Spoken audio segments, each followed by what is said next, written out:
Lucas 11:1 dice: aconteció que estaba Jesús orando en un lugar, y cuando terminó, uno de sus discípulos le dijo: Señor, enséñanos a orar. Diga: enséñanos a orar. Pero más fuerte, dígalo. Díganlo todos juntos. A ver, las mujeres. Está bien, porque usted lo pidió. Enséñanos a orar, como también Juan enseñó a sus discípulos. Enséñanos a orar. Jesús estaba orando, y la oración que él realizaba fue algo que impactó a los discípulos. Ellos veían cómo oraban, los fariseos oraban, los discípulos de Juan oraban,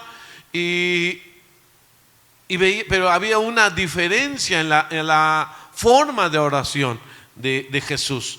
Los impactó tanto, ¿verdad?, que dijeron: enséñanos a orar.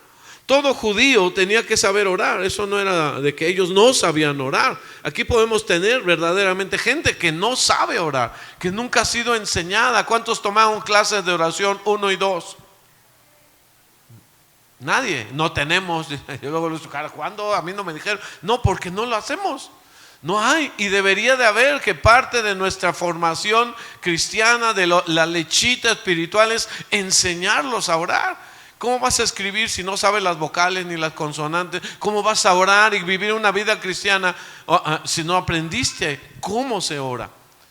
Aquí los apóstoles estaban pidiendo algo muy importante: aprender a orar, saber a orar. Y este es un inicio de una serie de un tema muy relevante y muy descuidado hoy en día. Hemos dicho que la cenicienta de la iglesia es la oración. Vea los cultos de oración, la reunión de oración. Muy pocos vienen. Veladas de oración se han quitado. Retiros, congresos para orar no existen en el mundo. Hay un día de oración por México. ¿Usted cree que bastará un día de oración por México? El Día Nacional de Orar por México, qué bueno que lo hagan. Mejor que se haga que no se haga, pero un día bastará. Estamos viendo cómo está el mundo, estamos viendo cómo está nuestra vida, estamos viendo cómo está nuestra casa, nuestra familia. Y si no oramos, ¿quién va a orar? Hay estilos de oración. Los fariseos tenían un estilo de oración, los sacerdotes judíos tenían una oración ritualista, repetitiva, formal, pero era muy distante de Dios, centrado en las formas, repetir las oraciones. De ahí vienen los rezos, ¿verdad?, tomados de alguna manera de las formas de los judíos. Los discípulos tenían una forma más intensa. No era igual que los fariseos. Si eran Juan, él tenía una forma más ferviente de arrepentimiento. Arrepiéntete, generación de víbora, ya el hacha está puesta. Entonces era un profeta, y así los tenía, ¿verdad? ¿Cómo orarían los discípulos?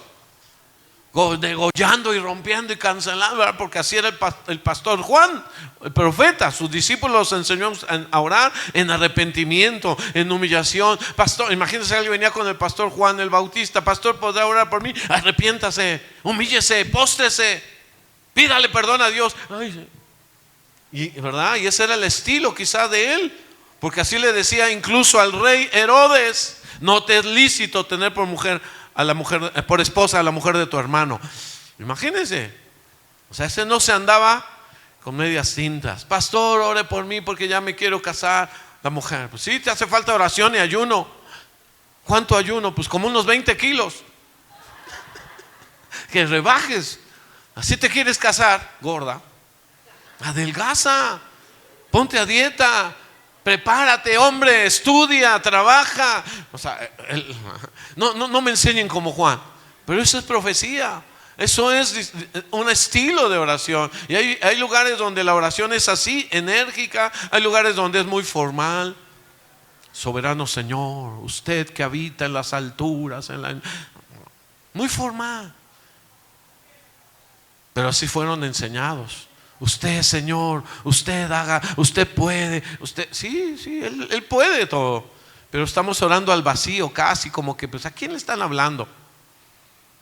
Juan no, Juan era más ferviente, era de ayuno, era de arrepentimiento, de preparación. ¿Quieres que tu vida cambie? Prepárate porque allá viene Jesús. Amén. Y si no se arrepienten, ya el hacha está puesta. Wow, va a venir con hacha. Me estoy explicando cómo era Juan. Pero Jesús tenía otro estilo. Su estilo era guiado por el Espíritu, pero sobre todo él enfatizaba una relación, una comunión con su Padre. No hablaba al aire, no hablaba un ser distante. Usted, Señor, que está por allá, quién sabe en cuántas galaxias. No, él hablaba con su papá. Amén. Él hablaba como hablaba con su papá. Padre, Padre, Padre. Él siempre me hablaba al Padre. Comunión, dependencia, una relación filial con Dios. Eso es lo que enseñaba el estilo de oración de Jesús. Y hoy, ¿cuál sería el estilo de la iglesia actual? ¿De los fariseos? ¿Religiosos? ¿Cuántos rezaban antes? ¿Sí? A ver, levante su mano. ¿Cuántos? ¿Y todavía se acuerda? Yo nada más el ángel de mi guarda, mi dulce compañía, no me desampares. Bueno, cuando era niño es el que me enseñaron. No me desampares de noche ni de día. Y creo que fue el único, ya, porque los otros no hice primera comunión. Gracias a Dios, de esas cosas no. Pero era una oración donde usted sabía a quién se estaba comunicando, conocía al Dios que hoy conoce. No, repetía, ¿verdad? Dios salve María, como metralleta, pero no entendía muchas cosas. Una oración entonces más parecida a los fariseos. Pero ¿cómo es la oración hoy de los cristianos contemporáneos? Diga, ¿cuál? ¿Cuál oración? No hay oración. No hay vida de oración. Me estoy explicando porque es importante este tema, es sumamente importante y ya nos tardamos en haberlo hecho y tenemos que aprenderlo. A los primeros les enseñábamos a orar, teníamos reuniones a las 5 de la mañana a orar, intensas como Juan, ¿verdad? En ayuno, en oración, en hacer guerra espiritual. ¿Cuántos tuvieron en esa época? Levanten su mano. ¿Cuántos les enseñamos a orar, a ungir sus casas, a hacer guerra? Bueno, pero esos no han enseñado a otros. Y dicen, pues es que estos no saben orar. Pues tú enséñales, porque Jesús no enseñó a todos, enseñó a unos para que ellos le enseñaran a otros. La oración contemporánea, hermano, está caracterizada por la inmediatez. No tenemos mucho tiempo para orar. Queremos las cosas rápido. Y habló mi hermana de la perseverancia. ¿Cómo dijo? ¿La perseverancia alcanza? Así es. Jesús habló puso ejemplos de oración, puso por lo menos dos, el de la viuda que iba a pedir justicia ante un juez injusto, ¿se acuerda? Y día y noche estaba ahí la señora, ahí en el juzgado, en la sala del hombre, nada más la veía y pasaba, ¿verdad? Y dijo, un día me va a agarrar de malas y le voy a decir sus cosas, ya no la aguanto, aunque no temo a Dios, le voy a hacer caso, le voy a hacer justicia. Dice Jesús, dijo, ¿por qué se lo hizo? ¿Porque era bueno el juez? No, era un juez injusto, malo. Pero por la persistencia de esa mujer le hizo justicia. Así será Dios nuestro Padre, aquel que persevera en la oración, que persevera en la búsqueda, que persevera en la comunión, no tardará en darle la respuesta. Pero a veces oramos y se nos olvidó. Señor, ¿será este el novio que tú me mandaste? Pero todavía ni esperó la respuesta y ya le dijo que ya lo consoligó. Ya se sentó. ¿Tienes novia? Y el 8, no. ¿Y no te gustaría tener? Le comunico que así hay chicas que luego ven al chavo y luego se le van a ir. No esperan el tiempo, no oró a Dios, no pide a Dios nada, ya de una vez antes de que me lo ganen. Yo lo vi primero. No es así. Diga, no es así. Esta generación se caracteriza por lo rápido. Quiero respuestas rápidas. Contéstame, Señor, pero ya, porque yo tengo que tomar mi decisión. No se puede. Hay tiempos de oración, hay momentos de pasar más comunión con Él. Esta generación se caracteriza por la tecnología. Tenemos muchos recursos, la emocionalidad, pero sobre todo la inmediatez y la superficialidad. Nunca como en otras generaciones, como en otros siglos, se ha visto un crecimiento de mega iglesias a estos niveles por varias partes del planeta, iglesias de miles, de 10 miles, de 20 miles, Pero vemos hoy tristemente que en su conglomerado, en su conjunto, hay mucha superficialidad en ello. No estoy hablando mal de las mega iglesias. Vamos a hacer mega iglesia.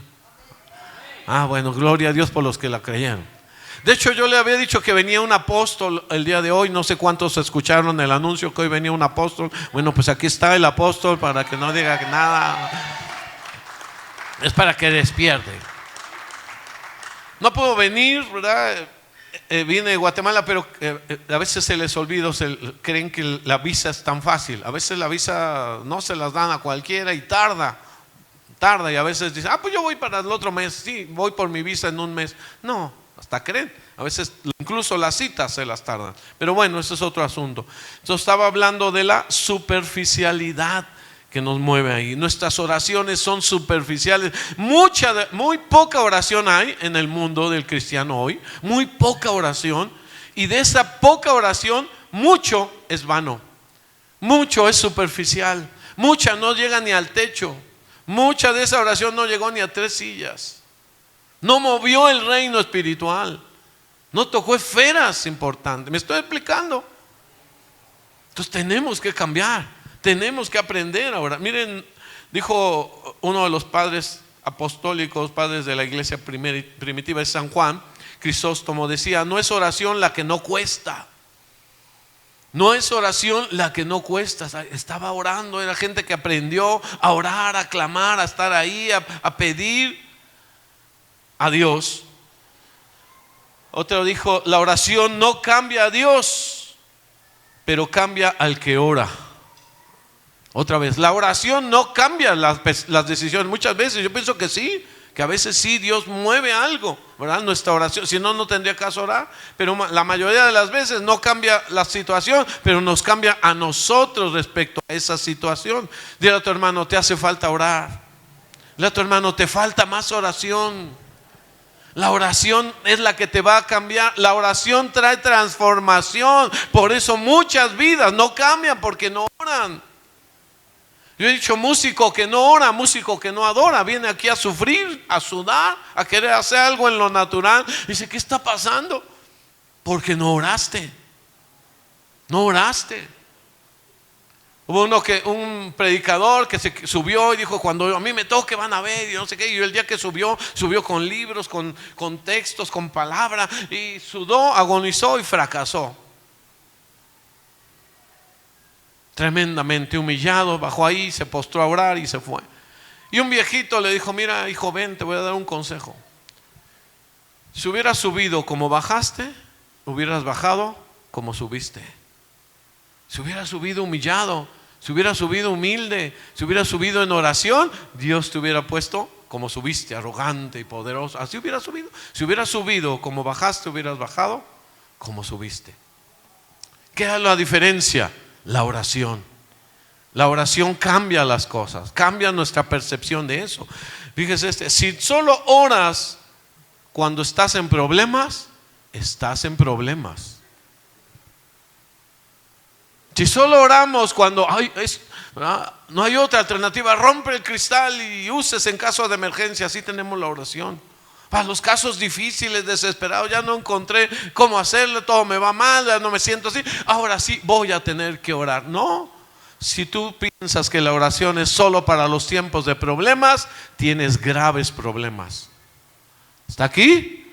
¿Está apuntando, verdad? ¿Cuántos están anotando? Levanten su mano. Va. La oración no es para cambiar los planes de Dios, dijo Lutero, sino para confiar en su voluntad. Eso es lo importante, para alinearnos con su voluntad. Jesús pasó la noche orando en el Getsemaní. Ahí pasó orando. Pero no dijo, ¿verdad?, que se haga mi voluntad, sino dijo: no se haga mi voluntad, sino la tuya. Él se alineó a la voluntad de Dios. Cuando oramos, comprendemos la voluntad de Dios. Cuando oramos, Dios nos hace entender cuál es su voluntad.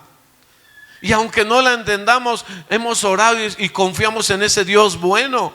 Señor, yo no entiendo esto, pero voy a obedecer. Voy a confiar que todo obra para bien.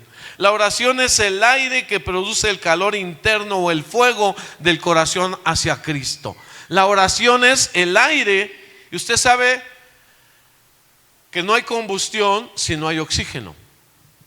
No hay fuego si no hay oxígeno.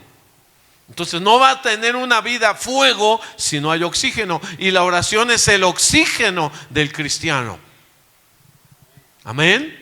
La oración es el oxígeno del cristiano. Aguántese la respiración, tápele la nariz ahí al hermano que ya está durmiendo. Ahí cabecea, tápele la nariz. Ahí sí se despierta. La oración es el oxígeno del cristiano. Su vida no ha cambiado ni va a cambiar hasta que aprendas a caminar en oración, a vivir una vida de oración, no a tener tiempos de oración, que es bueno y es necesario, pero estoy hablando de algo más allá. Me estoy explicando. Fuego, ¿cuántos quieren fuego en su vida? ¿Cuántos quieren fuego en su casa? ¿Cuántos quieren fuego en su corazón? Dios quiere mandar un avivamiento, pero necesita un pueblo que arda en el fuego primero de la oración, que ahí empiece a poner la leña, a preparar el altar para que Dios mande el fuego. Cuando Elías se enfrentó a los profetas, ellos oraban largas oraciones, horas de la mañana a la noche, gritándole a Baal. Y Elías, en una oración de intimidad, de comunión: soberano Señor, todo esto ha sido porque tú me lo has mandado. Demuestra que tú eres Dios, para que ellos sepan que no hay otro sino Jehová de los ejércitos. Y esa oración movió los cielos, esa oración hizo descender el fuego. Necesitamos hoy cristianos que abran los cielos y que el fuego de Dios caiga en nuestras vidas, en este lugar. Fuego de Dios, fuego de avivamiento.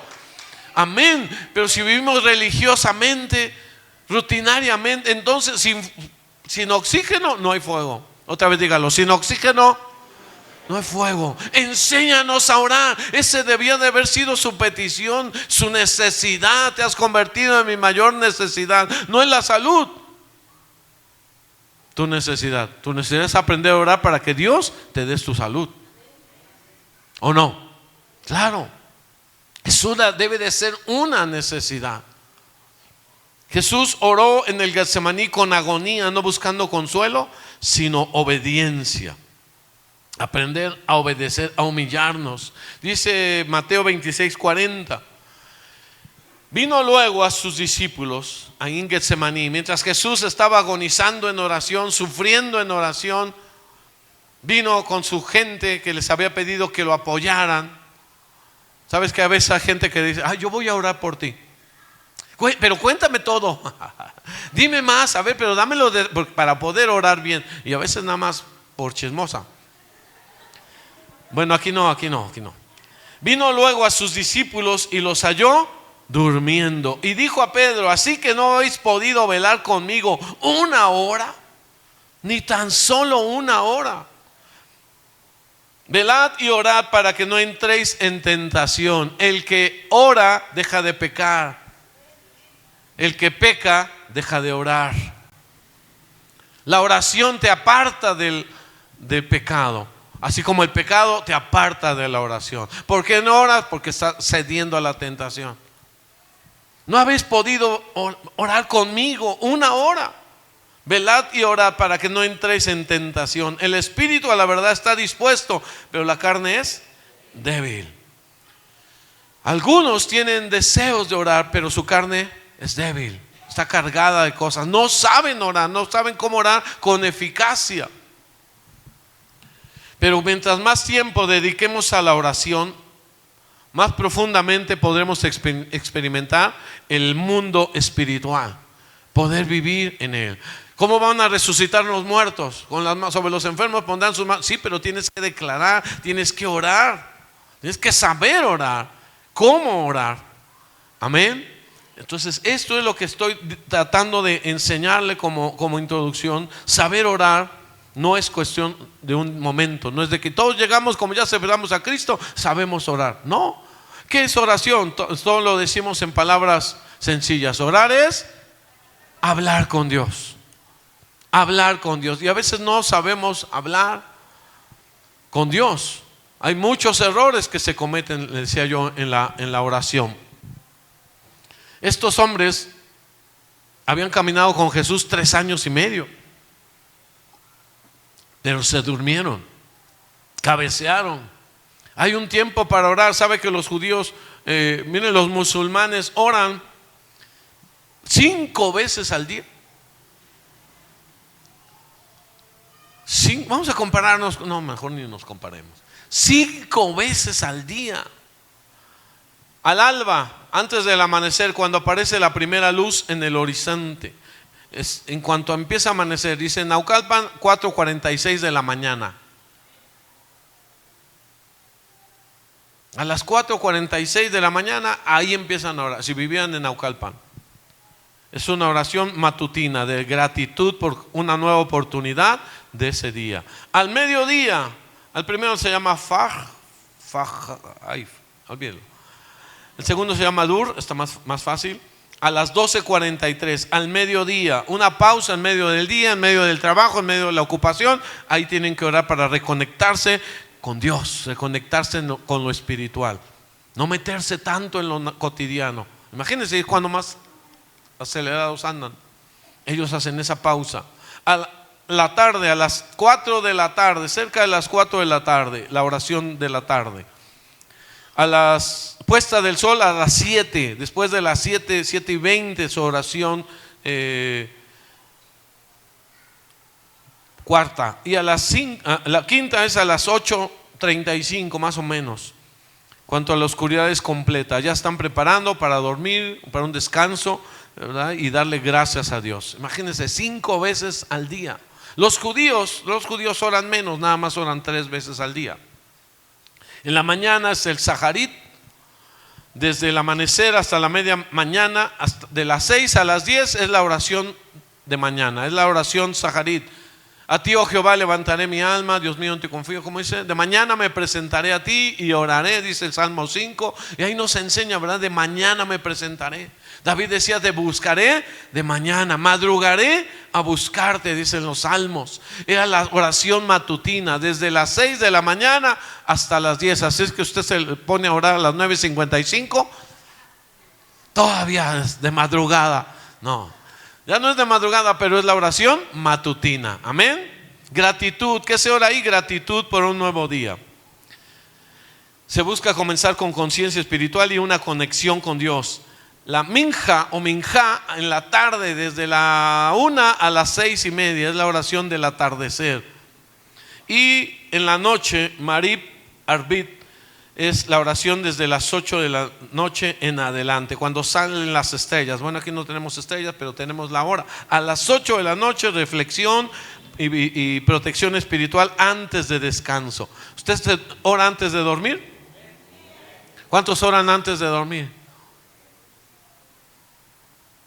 Yo escuché un video, traté de grabar lo que decía uno que está ahí, un joven que estaba orando en la noche y empieza así, ya solo somnoliento. Dios, gracias por esta noche, te pido que perdones mis alimentos, que bendigas mis pecados y que me ayudes a ofender a los que me perdonan.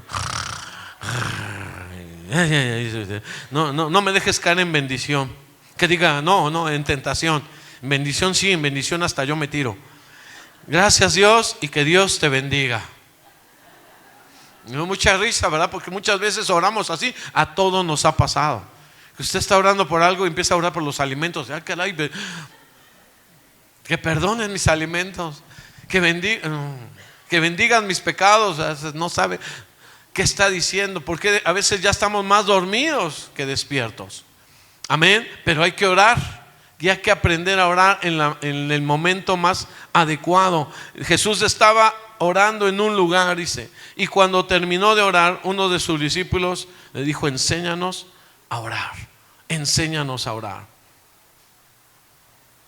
La oración debería ser la llave del día y la cerradura de noche. Comenzar el día en oración y orar al final de la noche. El pastor, con la iglesia más grande del mundo, de este tiempo contemporáneo, desde el siglo pasado, el pastor John G. Cho, él decía que oraba 4 veces al día. Dice, cuando inicié en la iglesia en 1958, acostumbraba a orar unas 4 veces al día. Esto incluía la oración al despertarme, luego mi tiempo devocional en la mañana, luego la oración por la tarde y la oración de la noche. Parecía que estaba orando todo el tiempo. Aún así, hoy sigo manteniendo un periodo de oración por lo menos de 1 a 3 horas diarias. ¿Qué hace la diferencia? La oración. La oración. Es importante orar. La oración matutina, vespertina, Génesis 24, 63. Esta versión amplificada. ¿Está ahí? Dice, y salió Isaac a meditar. Hasta ahí dice Reina Valera, y salió Isaac al campo a meditar. Y pensamos, ¿verdad?, que iba a ser ahí, o ahí a pensar en quién sabe qué cosas.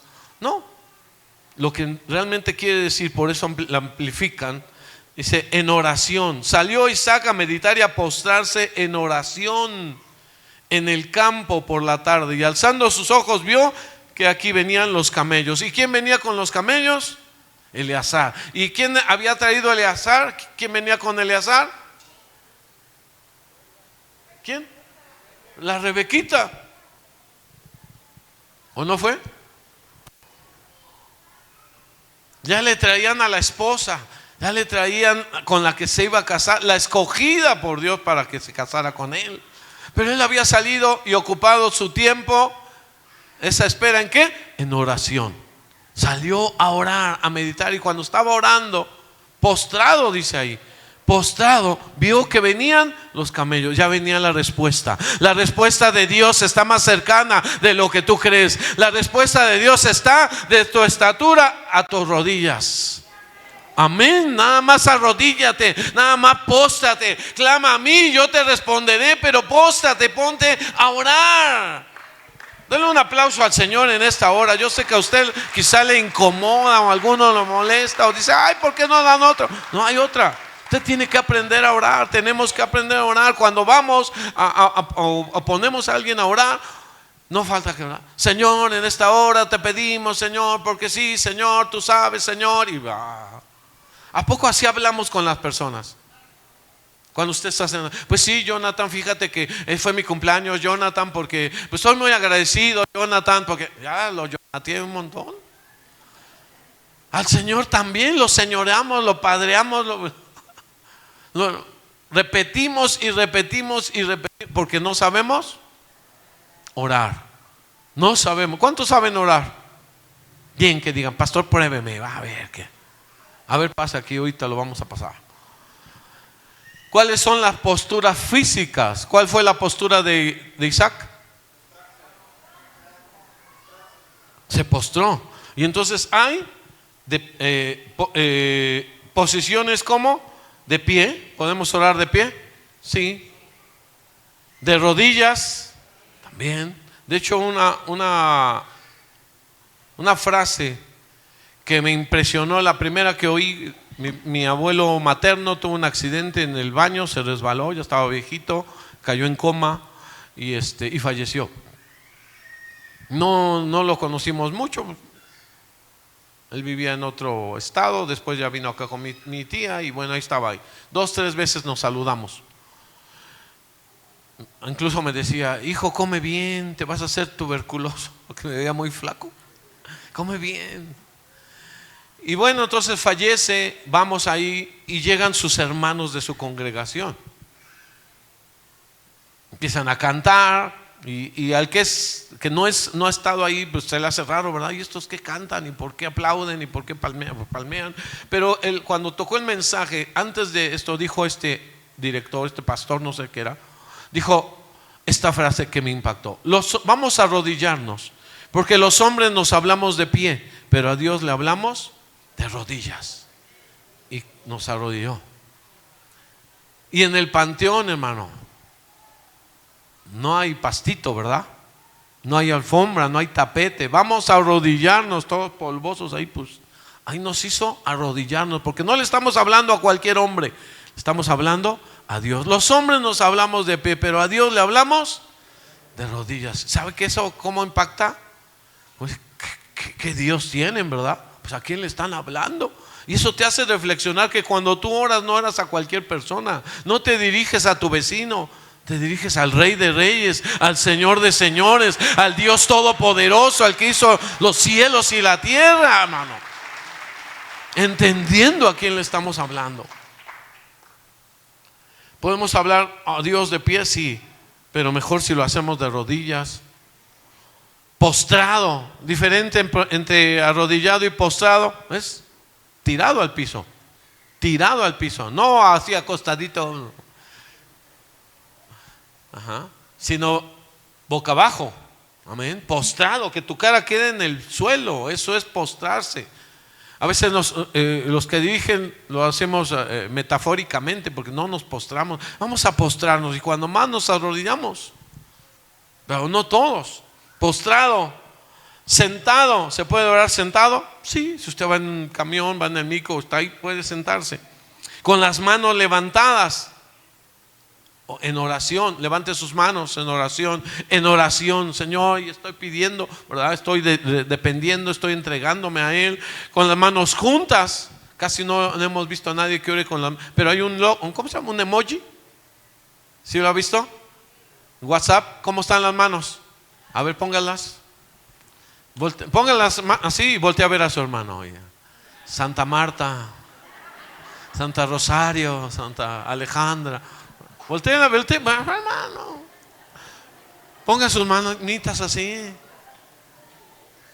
¿Esto qué significa? Vamos a orar. ¿Y cuántos oramos así realmente? No. Manos cruzadas, no, tampoco. Mejor levantadas, ¿no? O puestas así. Caminando, ¿se puede orar caminando? Sí, y hay unos que como que agarran vuelo para allí, para acá. Orar acostado, solo que usted esté enfermo. Pero el que dice, ay, está haciendo frío, aquí oro, aquí, desde aquí, Señor, va a orar como el que ya le platiqué, todo chueco y dormido. Entonces, de preferencia de rodillas, de preferencia con las manos expresando lo que estamos haciendo, entendiendo. Pero no hay una postura que diga con los ojos cerrados. Y a nosotros nos enseñaron que hay que cerrar los ojos. Vamos a orar. Incline su cabeza. ¿Por qué voy a orar para allá abajo?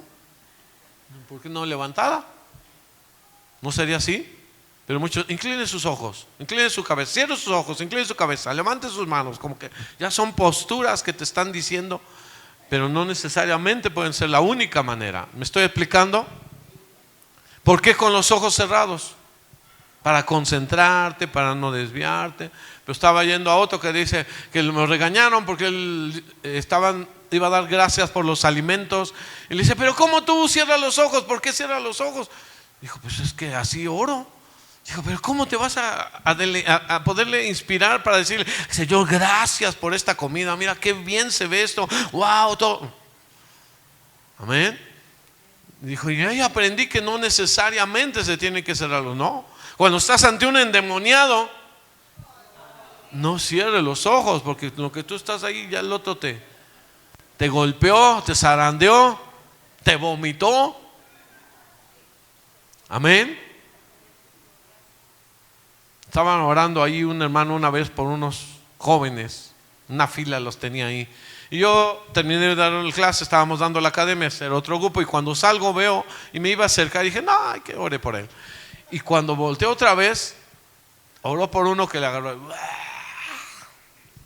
Y el otro estaba así bien, me dijo, ni vio por dónde, yo creo que, hasta en lo que hablaba yo creo que se lo trago. Diga, no hay que cerrar los ojos. Si quiere ya la ves venir y pues te haces a un lado, ¿no? No cierra. No dice ahí que debemos de cerrar los ojos. Podemos orar con los ojos, sí, pero hay momentos en que a lo mejor no es necesario orar. Son posturas. Dice tu Padre, Mateo 6:6. Mas tú cuando ores, entra en tu aposento y cerrada la puerta, ora a tu Padre que está en secreto. Diga, la oración es privada. La oración debe de ser en secreto. Él lo dijo porque había oraciones o los fariseos que acostumbraban a orar públicamente en las plazas, en las calles, ahí levantando, ¿verdad? Oración y la gente viendo cómo oraban, llamando la atención. Y dice, tú entra con tu padre en tu aposento. ¿Sabe que aposento era un lugar donde se guardaban los tesoros? Donde se guardaban después las despensas. También era un lugar. Las bendiciones están en tu aposento, hermano. ¿Cuántos tienen un aposento? ¿Cuántos tienen ese lugar secreto? Voy a orar. ¿A dónde? ¿Dónde te agarra la necesidad? ¿Cuál es tu lugar para orar? La cama, no. ¿En dónde oras? ¿Cuántos tienen un lugar establecido? Aquí es mi lugar de oración. A ver, levante su mano. No todos, esto es tarea. Tienes que tener tu lugar establecido. Estás en la sala y sientes la presencia de Dios, sientes que Dios te llama y necesitas. Bueno, ahí puedes doblar tu rodilla, pero hay momentos en que tú tienes que ir ¿a dónde? A un lugar de comunión, un lugar en donde Él te está llamando, en donde te encuentras comúnmente con Dios. Amén. Tu Padre que ve en los secretos, tú entra en tu aposento. Por cierto, una de las invitaciones es la película, ¿no? Cuarto de Guerra, donde se habla principalmente de la oración, de estar ahí en ese cuarto de oración. Tu Padre que ve en lo secreto, dice que está en secreto, y tu Padre que ve en lo secreto, dice que ve en lo secreto, no dice que oye en lo secreto. ¿Qué es lo que ve? Nuestra actitud primeramente, nuestra actitud con la que oramos. Tu Padre que ve en lo secreto te recompensará en público. Diga, la oración es privada, es personal. A veces decimos que debemos de orar. Qué bueno los que lo puedan hacer. Orar en colectividad, ¿verdad? Los papás y oran en familia, o la esposa y el esposo. Pero ¿sabe qué? A veces no se puede porque se acusan mutuamente. Señor, yo sé que pues yo me lo escogí, esta es mi cruz, pero pues cambia mi esposa porque ya no la aguanto. Y luego cuando le toca, ahora te toca decir, sí Señor, pues sí, mira, tú tienes que, me dice que yo perdone, pero yo creo que tú también te costaría a ti perdonar al hombre que te humilla, que te dice que te... Entonces, ¿de qué se trata? ¿Y el Señor ahí? Tu Padre que ve, no se trata así, ¿verdad? Estábamos en un lugar y un papá también y dijo así, Señor, y cambia a mi hijo, cambia el corazón de mi hijo, fulano. No. ¿Cómo se sintió ese muchacho? Pues mal, ¿verdad? Avergonzado, atacado. Y ya cuando le tocó, pues que Dios nos cambie a todos, dijo. ¿Por qué nomás yo? Pues sí, se defendió. La oración es en privado, sin César, sin Juan, sin Carlos, sin nadie, ahí solo. La oración trae recompensa. Dice, tu Padre que ve en lo secreto te recompensará. Hay recompensas, hay bendiciones, hay respuestas que van a venir a tu vida cuando empecemos a orar como Dios quiere y como Dios le agrada. Cuando empieces a buscar a Dios, Dios va a empezar a recompensarte. Es necesario que el que se acerca a Dios crea que le hay y que es galardonador, recompensador de los que le buscan. Cuando te acercas ante Él, Él es tan bueno, tan poderoso, tan grande, tan amoroso, que dice, ¿qué necesitas? Te voy a bendecir. Empieza a recompensarnos. ¿Sabe cuál es la primera recompensa? Mejora nuestras relaciones. Mejora nuestra relación con Dios. Porque no es lo mismo que te pasen cosas, que te venga un endemoniado cuando tú oraste, que cuando no oraste, ¿verdad? Que te pase una situación, una prueba, una acusación, cuando oraste que cuando no oraste. Un accidente, no es lo mismo cuando oraste, pero si he estado orando. Esto es un ataque del diablo, ¿verdad? Y Dios va a estar conmigo y me va a ayudar porque has estado en esa oración. Te recompensa mejorando tu relación con Dios, mejorando tu relación con otros, con las siguientes personas. No puedes salir del cuarto de oración a pelearte con tu esposa o a darle de chanclazos a tus hijos. Si vienes de orar, mamá, se endemonian. En lugar de liberarse, viene endemoniada. No puede. Si tú has estado en la presencia de un Dios de amor, de justicia, de perdón, de misericordia, de gracia, así vas a salir lleno de ese amor, de ese perdón, de esa gracia, de esa misericordia. ¿Cuántos dicen amén? Por eso necesitamos estar más tiempo ahí, en la oración, en la oración. Y cuando ores, no seas como los hipócritas, que piensan que por su palabrería serán oídos, dice ahí. No uses vanas repeticiones como los gentiles, por su palabrería. Entonces la oración es en secreto, es privada, trae recompensas, hay bendiciones, mejora nuestras relaciones. No es un monólogo, es un diálogo con Dios. Aprender a hablar con Él, a dialogarlos. Hay algunos, para terminar y empezar a practicar más la oración, déjeme darle estos 2 puntos. Número 1, los estilos de oración. Es que es mi estilo. ¿Cuál es el estilo? El que yo le llamo el caminante sin rumbo. ¿Cuál es su estilo? Que no tiene estilo, que no tiene un plan, no tiene un programa. Es bueno que diga voy a orar, pero no sabe ni qué va a orar. Y por eso no ora mucho, por eso se distrae, por eso en 5 minutos ya no sabe qué decir, ya no se le ocurre nada más. Pues sí, Dios, ya, ¿qué te digo? Pues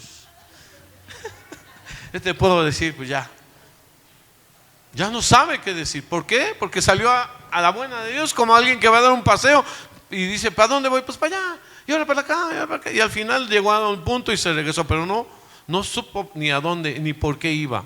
Entonces viene la distracción, falta de concentración y sobre todo se queda sin palabras y no hay un propósito específico. ¿Me explico? ¿Cuántos hemos orado así? Sabemos que hay que orar, pues vamos a orar y vas y quieres tener esa comunión con Dios y quieres crear ese tiempo con Dios, darle ese lugar a Dios, pero no sabes ni qué pedir. La oración es acercarnos a Él, acercarnos. La oración es acercamiento.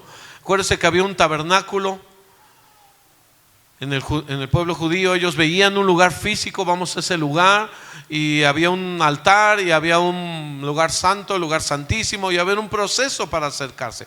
No todos podían entrar hasta cierto nivel, pero significa eso. Hebreos 10:19, escúchelo, dice: así que, hermanos, teniendo libertad para entrar en el lugar santísimo por la sangre de Jesucristo, tenemos libertad para acercarnos a Dios. Había un velo que impedía, estorbaba que la gente pudiera accesar. El que no era sumo sacerdote ni podía entrar. Solamente uno en todo el pueblo, y una vez al año. Hoy está rasgado el velo y todos los que somos hijos y sacerdotes y reyes con Dios podemos entrar y accesar a su presencia todos los días o varias veces al día. Amén. El velo se rompió, dice ahí, tenemos libertad para entrar al lugar santísimo por la sangre de Cristo, por el camino nuevo y vivo que Él nos abrió a través del velo, esto es, de su carne. Y teniendo un gran sacerdote sobre la casa de Dios, acerquémonos con corazón, acerquémonos. La oración es acercarnos a Él, aproximarnos, a entender que nos acercamos a su presencia. Hacemos llamado cada 8 días y la gente no quiere venir porque no entiende esto. No le enseñó el sacerdote católico al que le besaba la mano que te tienes que acercar, tonto, acércate, búscalo, clámale, porque es necesario que te postres a Él, que vengas, que te humilles. ¿Cómo entraban los peregrinos? ¿Cómo entraban los que se dan azotes ahí, arrastrándose sobre nopales y sobre cuánta cosa, o no? Sí, y eso no les decía nada. A ese sí, bueno. Pero nosotros tenemos que entender que no solo es lo físico, es lo espiritual. Pero lo físico mueve algo espiritual. Me estoy explicando. Acércate. No sea como la iglesia católica, que está lleno. Dice, está llena esa iglesia, pero usted se asoma y está vacío. Todos están garapiñados allá atrás, nada más para que la paz de Dios, la paz sea como. Ya salieron corriendo. No es así. No vienes a cumplir nada más por cumplir. Tienes que estar delante del Señor. Me estoy explicando. Acércate a Él, dice, acercándonos a Él. Acerquémonos con corazón sincero, en plena certidumbre de fe. Cuando un pecador ha fallado, ¿cómo debería entrar?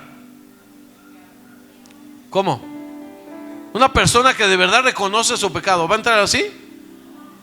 Hasta atrás, sentado, no por humilde, sino porque no quiere estar visto. Debería estar como de rodillas, debería estar humillado.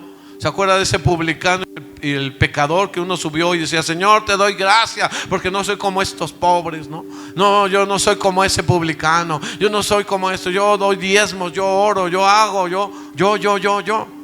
Y el otro, humillado, arrodillado, se daba golpes: Señor, sé propicio a mí que soy pecador, perdona mis pecados. Dice que los dos descendieron del mismo lugar, pero uno salió condenado y el otro bajó perdonado. Podemos estar en el mismo culto, pero no todos recibimos lo mismo. No todos salimos igual de bendecidos, perdonados, libres. Acércate, dice, acércate. Salmo 103 dice: reconoced que Jehová es Dios. Tenemos que reconocer ante quién venimos. Él nos hizo y no nosotros a nosotros mismos. Pueblo suyo somos y ovejas de su prado. Entrad por sus puertas con acción de gracias, por sus atrios con alabanza. Acercarnos, aproximarnos. Los salmos siempre nos invitan, ¿verdad? Los salmos eran oraciones cantadas. Lo que hoy cantamos tenemos que entender muy bien qué dice el canto. Cantaré con entendimiento, dice el salmista, Salmo 147:7. Cantaré con entendimiento, cantaré con inteligencia. Pablo dice: yo oraré en el Espíritu, pero oraré con mi mente también, con entendimiento de lo que estoy haciendo. No oro al aire, no golpeo al aire. Estoy sabiendo a quién estoy orando y qué es lo que estoy orando. Me estoy explicando. La oración es algo poderoso. Hay la oración personal, hay la intercesión cuando ya no oramos por nosotros. Hay niveles. Oramos por otros. Si usted no aprende a orar, ¿cómo va a orar por otros? Si ni por usted ni por mí oro, ¿cómo voy a orar por otros? Entonces no voy a ser un intercesor. Y les he dicho, no todo intercesor es profeta, pero todo profeta tiene que ser intercesor. La gente se mueve, que lo profeta, y viene un profeta y quiero profeta, y a ver qué. El profeta tiene que ser una persona de oración. Lo que Dios le muestra para mal, orar para que Dios lo detenga, para que tenga misericordia, para que lo retraiga. Y si Dios le muestra algo para bien, orar para que se cumpla, darle gracias a Dios para que se haga. Me estoy explicando. Por sí o por no tiene que orar.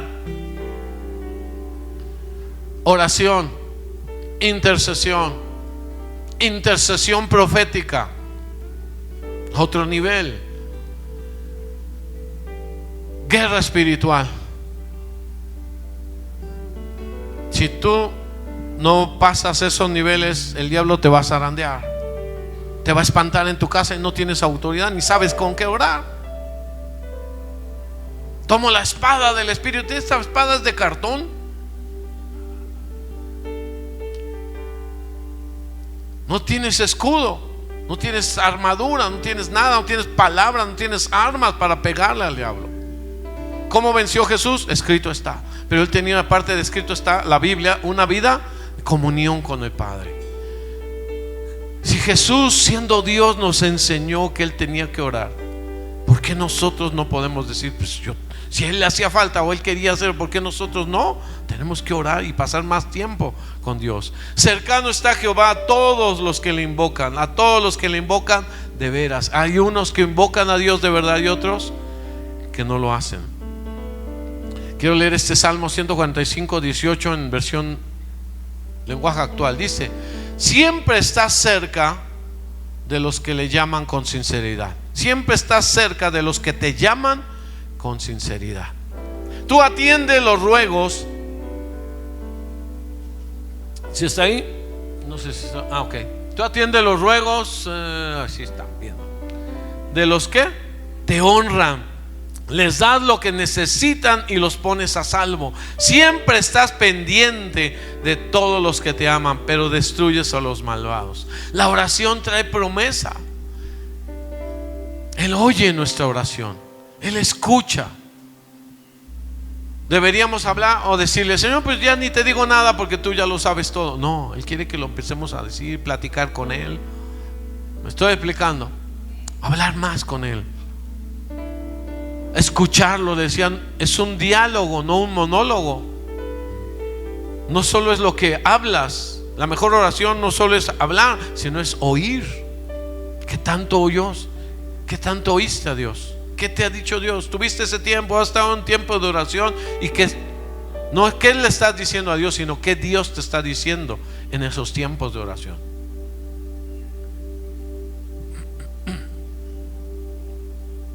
La oración temática. ¿Qué le parecería que yo el domingo que viene me pare aquí y le diga: hermanos, pues ¿de qué quieren que les predique? Y uno va a decir un tema, ¿verdad? Las suegras,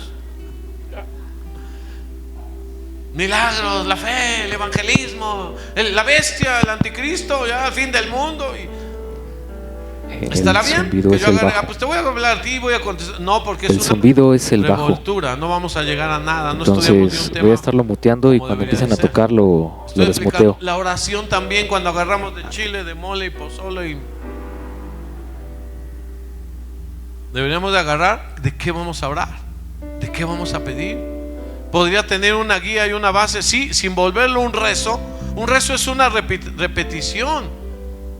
Pero una oración basada en un pasaje de la Biblia, personalizado al contexto que estoy viviendo, uniéndolo a otros pasajes que están de común acuerdo. Wow, es algo poderoso. Eso es lo que le estoy diciendo. Es parte de la intercesión profética. No sé si me expliqué. ¿Cuántos saben orar, usar esta palabra de Dios para orar? Dice la Biblia, Santiago: la oración eficaz del justo puede mucho. La oración eficaz, ¿cómo es eficaz? La oración que se basa en la palabra de Dios, esa es la que tiene poder. No es mi palabra y mi palabra, yo decreto y yo declaro. No, tu palabra dice, tú has declarado, tú has dicho esto. No es mi palabra, es tu palabra la que has dicho: cielo y tierra pasarán, pero tu palabra no pasará. Esa palabra no vuelve vacía, sino que cumplirá aquello para lo que has dado. Empezamos a hablar. Cuando estamos hablando de ungir nuestra casa y establecer las 5 columnas, cada columna tiene que llevar un decreto de la palabra. Amén. Cada decreto, podemos poner algunas, lo vamos a ver después, pero yo quiero darle los cimientos. Esta es la parte que estamos viendo. ¿Por qué? Es importante, es necesario, es indispensable que tengamos oración, que levantemos nuestra vida de oración. Amén. Tu familia va a cambiar, va a mejorar, vas a ver. No de la noche a la mañana, va a empezar un tiempo, vas a empezar ahí, va a haber lucha. ¿Usted cree que a Satanás le gusta que la gente ore? No. Si cuando habla la Biblia empiezas a cabecear, no le gusta. Si pudiéramos ver cuáles son los objetivos: que no vaya a la iglesia, que no diezme, que no ore, que no sirva. Y ahí están los objetivos. Pero la oración es vital para nosotros, tener esa oración con Dios. Oración temática es la que nos establecemos objetivos por los cuales vamos a orar. Una oración vaga no va a ser eficaz. Por ejemplo, vaga: Padre, te pedimos que bendigas esta casa. ¿Y cómo la bendigo? ¿Con qué la bendigo? ¿Cuál de las bendiciones? Señor, bendice mi país. ¿Con qué? ¿Cómo? ¿Qué quisiéramos que cambiara en el país? Que quitaras esto, que ya no hubiera. Entonces ya empiezo a orar, ¿verdad? Y decir: Señor, te pedimos por nuestro país, venimos delante de tu trono, intercediendo, citando la palabra y las promesas que Él ha dado para acercarnos. ¿Me estoy explicando? Ya se murió, ya se fue. Para arrepentimiento tenemos el Salmo, una base muy poderosa, el Salmo 51. ¿O no? David está diciendo: ten piedad, y no se distrae en otro tema. Él está pidiendo oración, arrepentimiento, y empieza a decir todo. Borra mis rebeliones, lávame de mi maldad, límpiame mi pecado, reconozco mis rebeliones, ten piedad de mí conforme a tu misericordia. Está centrado en ese punto: perdóname.